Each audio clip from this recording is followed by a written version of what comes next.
আমি কিছুক্ষণ আগে সময় পেয়েছিলাম মাত্র টিকটকে ৩ মিনিট। হ্যাঁ? এখন আবার এটা ১০ মিনিট হয়ে গেছে। যাই হোক, আমি আবার রিপিট করছি কথাটা, যেহেতু একটু সময় বেশি পেয়েছি। আমি ওদের কাজকর্মে এতটা ডিস্টার্ব পুলিশদের, আইন প্রয়োগকারী সংস্থাদের, এ কারণে আমি গেলে অসুস্থ হয়ে যাই। যেহেতু আমার প্রেশার হাই, আবার লো। এখন প্রেশার হাই। তো আর আমি খুবই অসুস্থ একটা ব্যাপারে। এর অর্থ এই না যে আমি প্রেগনেন্ট। আবার এগুলো বলে আবার ছড়াবেন না কাইন্ডলি। আপনারা তো আবার অনেক কিছু ছড়াতে পারেন। ছড়ালে সত্যটা ছড়ান এবং ভালো মতো ছড়ান, প্রকাশ করুন, যাতে আমি আইনগত ব্যবস্থা নিতে পারি। শুধু একতরফা ব্যবস্থা নিলে তো হবে না যে একতরফা একটা বলে দিলাম, এটা ভাইরাল করে দিলাম, কিন্তু তারও যাকে নিয়ে আপনারা কিছু ভাইরাল করবেন বা কিছু করবেন তারও তো কোনো সে থাকতে পারে, তাই না?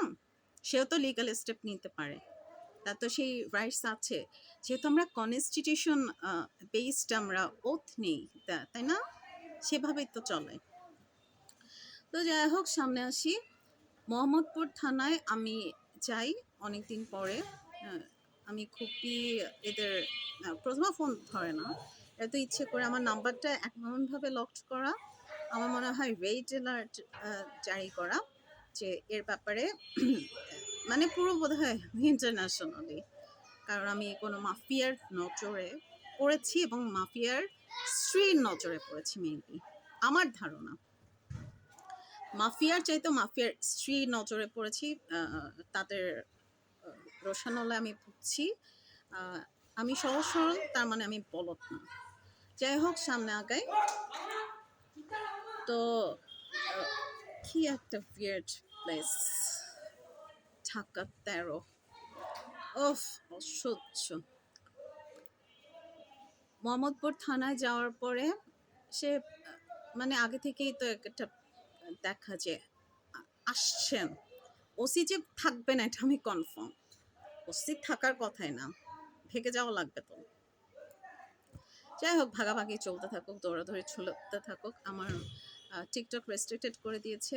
মোহাম্মদপুর থানায় যাওয়ার পরে তার কিছু মহিলা বোধহয় রেডি ছিল, সবই রেডি ছিল। ইনফ্যাক্ট মনে হয় কিছু ক্রিমিনালস অ্যারেস্ট করে রেডি রেখেছে। আমার ফেসটা চেনানো দরকার, যাতে রাজপথে তারা তাদের কার্যক্রম চালাতে পারে। কারণ রাজপথের কার্যক্রম খুব তারা ভালো পারে। পুলিশ যে কি, আস্তাগফিরুল্লাহ। মানে এক সরকার যাওয়ার পরে আরেক সরকার এলে তখন বোঝা যায় যে পুলিশ কত মাসুম বা ক্যান্টনমেন্ট কত মাসুম, এরকম একটা ব্যাপার চলে। কিন্তু এত বছর বা এত যুগ এগুলো কেন ঢাকা পড়ে সেটা আমরা বুঝি। হ্যাঁ,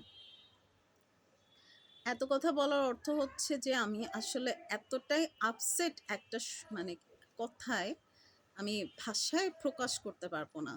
আমি মুসলিম দেশে আছি, এটা কোন ধর্মের দেশ আমার এটা জানা দরকার। তারপর আমি ডিসাইড করব যে আমি কোন ধর্মটা অবলম্বন করব।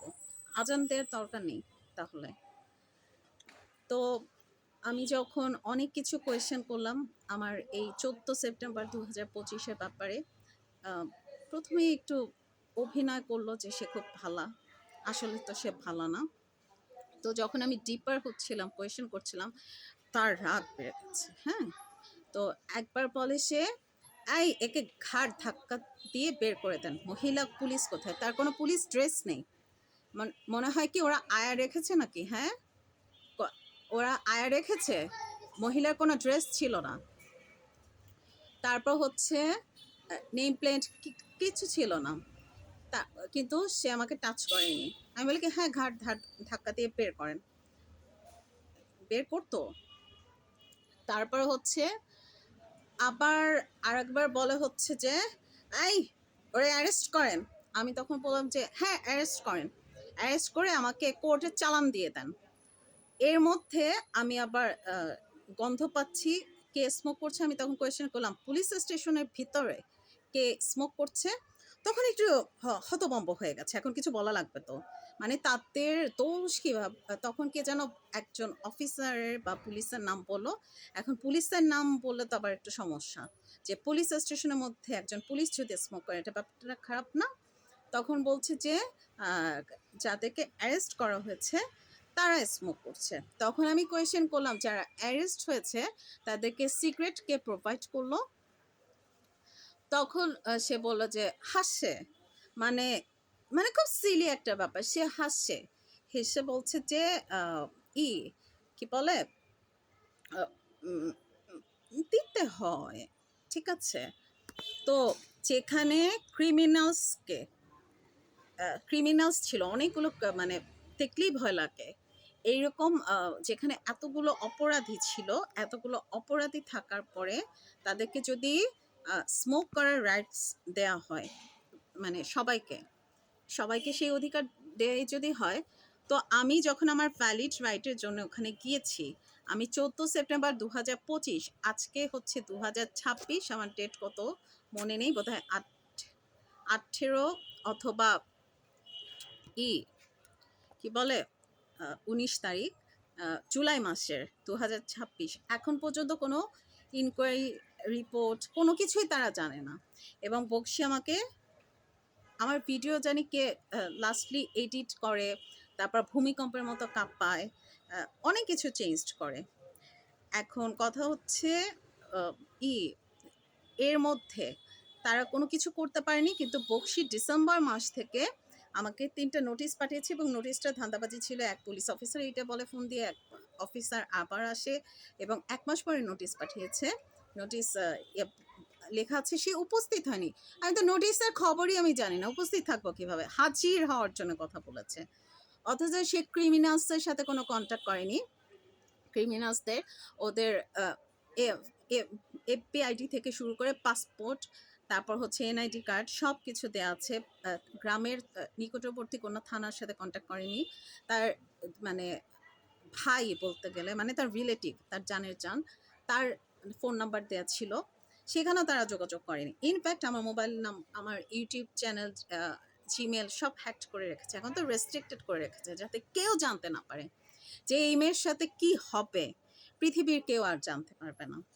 বাসায় কি কি ক্যামেরা, এবং বাসায় এনভায়রনমেন্ট এমন করে রেখেছে, আমার কিছু মানে গাছ আছে, ওটা এরকম হয় শুকনো শুটকির মতো করে দিচ্ছে, মানে বৃদ্ধা করা লাগবে এরকম একটা ব্যাপার, অসুস্থ তো করা লাগবে। ফিল্টার কিনেছি, ব্র্যান্ডের বললাম না, আল্লাহই জানে ওটার মধ্যে কি পানি মেশালো, কোন অর্গানস খেয়ে ফেলবে, কোন কোন অর্গানস, কি কি চলছে খাবারে, কি কি চলছে এই এরিয়া জানি না। তো লাস্টলি অ্যারেস্ট করার কথা যখন বললো, আমি বললাম যে হ্যাঁ আমাকে অ্যারেস্ট করেন, অ্যারেস্ট করে কোর্টে চালান দিয়ে দেন। তো এত সুন্দর করে অবশ্য বলিনি, হ্যাঁ অ্যারেস্ট করেন, করুক অ্যারেস্ট, কোর্টে চালান দিয়ে দেন। অ্যারেস্ট করা মানে বুঝছেন না, একজন নারী অ্যারেস্ট হবে, এটা তো খুব ইয়াম একটা ব্যাপার, ইয়াম ব্যাপার, এটা তো উফ, ভাবতেই তো শিরাম লাগে তাদের। যাই হোক, তারা অ্যারেস্ট করলো না। তো অ্যারেস্ট না করাতে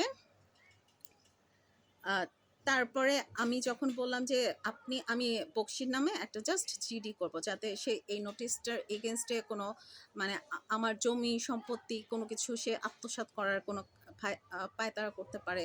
সে কি লিখেছে এখানে কোনো কিছু না, এটা মানে কনস্পিরেসি থাকতে পারে, আমি একটা জিডি করব, সেই জিডিটা সে নিবে না। ওকে ফাইন, সে মানে প্রত্যেকটা সে প্যাচাল পাচ্ছে হচ্ছে মুখে, সে মুখে কথা বলছে কিন্তু কোনো লিগাল স্টেট, আমি যখন বললাম আপনি আমাকে লিগাল স্টেটমেন্ট দিয়ে দেন যে আপনি এফআইআরও নেবেন না, আপনি জিডিও নেবেন না, আপনি কিচ্ছু করবেন না, আপনি জিডি নিচ্ছেন না, এটা আপনার লিগাল স্টেটমেন্ট দিয়ে দেন, না সে লিগাল স্টেটমেন্ট দিবে না। তখন তারপর কি কথা যেন বলে কি, আপনি আমি তখন বলেছি যে আপনি লিগাল স্টেটমেন্ট দিবেন না, এখানে আপনাকে চাকরিতে কে রেখেছে, হ্যাঁ আপনাকে চাকরি কিভাবে করেন বা এই টাইপের কিছু একটা। তারপরে আমি বললাম যে তাহলে আমি কোথায় যাব, কি করবো, এরা তো জানা সবই তো প্রি প্ল্যান্ড, মানে চেইন অফ কমান্ডের আশ্রয় প্রশ্রয় তো তারা এগুলো করছে। তখন আমাকে বলে কি বাল ছেড়েন, আমার কি বাল ছিঁড়েন। আমি 2020 সাল থেকে কারোর সাথে শারীরিক সম্পর্ক করছি না, মানে না।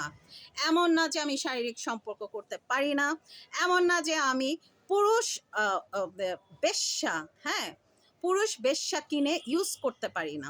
হ্যাঁ আল্লাহ মাফ করুন, আস্তাগফিরুল্লাহ, আমার ইচ্ছে হয় না, আমি আমার মতো চুপচাপ নিরিবিলি চলি। তো আমি বিশ্বের ভালো মুসলমান, ভালো মানুষদের কাছে রিকোয়েস্ট করলাম, ওর বাল ওর মতো পুরুষের বাল কেন